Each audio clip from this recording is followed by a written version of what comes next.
পরিষ্কার পরিচ্ছন্ন ফ্ল্যাট পাবো অথচ তার মাসুল গুনবো না, তা কখনো হয়?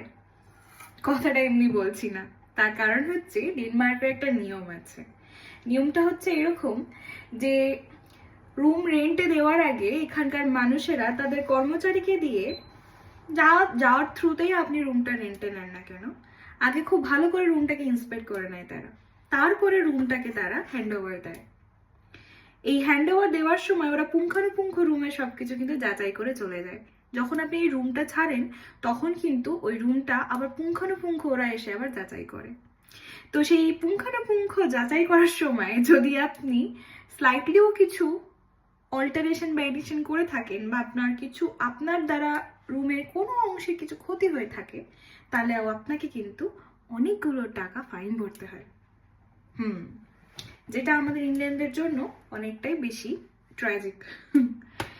তাই বাস এইটুকুনি, মাসুল তো গুনতেই হবে যদি ভুল করতে হয়, তাই না?